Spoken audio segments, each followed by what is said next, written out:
Leo, Yeah? you run your own business, right? I like to think so. What would you say is the most important element for you to gain a competitive advantage? I guess the quality of my customer service. Good call. Did you know a recent survey showed that most Australian businesses feel that way? Well, it makes sense. And a major threat to that is an increase in English language literacy and numeracy issues. Really? Yeah.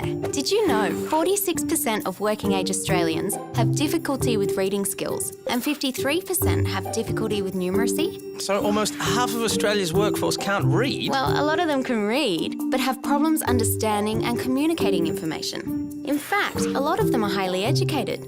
That can often make the issue worse. How's that? Let's say you have someone working for you that has recently moved to Australia from another country and English isn't their first language.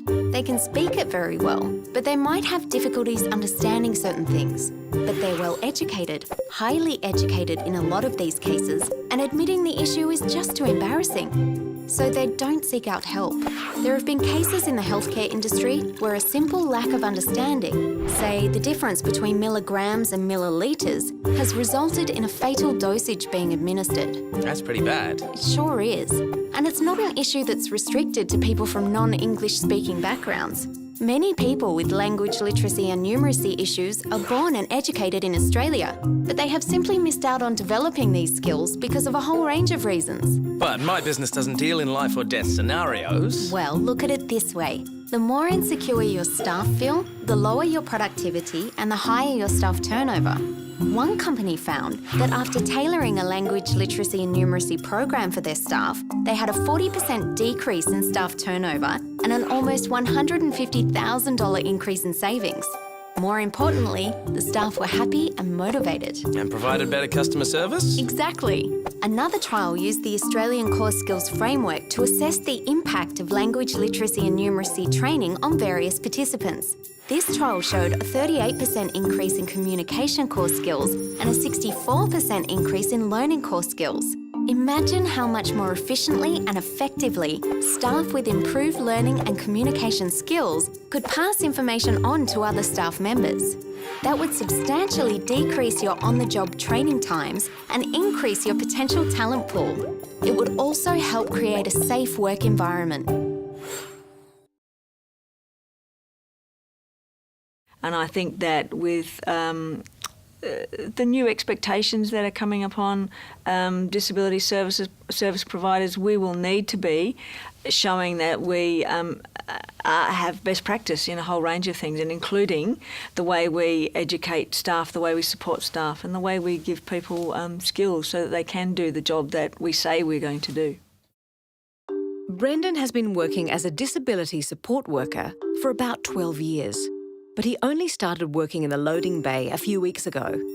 He has a reputation for being a dependable and hard worker, often doing the jobs that others would rather avoid. At school, he threw himself into sports and any activities that would keep him outdoors. Being in the classroom just didn't hold his attention, which is why being able to read wasn't something Brendan cared too much about. He's learnt to bluff his way in the workplace. Other people are responsible for the admin side of the job, and most warning signs have pictures he can easily understand, but not all of them. If Brendan's employer had made a language literacy skills check part of his induction process, they would have been able to offer Brendan assistance.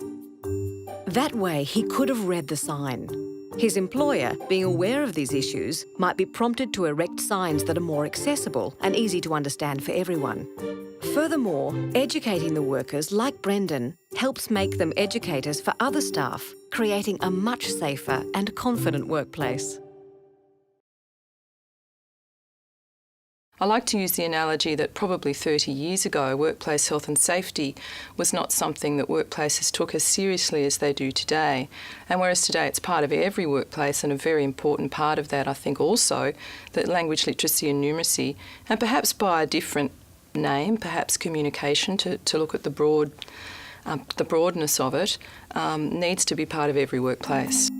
How can I implement that in my business? The first thing you should do is get involved with the Workplace English Language and Literacy, or WELL program. It's a flexible program that's tailored to the specific needs of your workforce. I don't think I can afford that. It's 75% government funded, and it's an investment in your staff and the future of your company. What you should ask yourself, Leo, is how can you afford not to? Well, what's my next step? There's a range of things you can do. Contact your Industry Skills Council or your state training bodies for more advice, or go to Australian Government Skills Connect.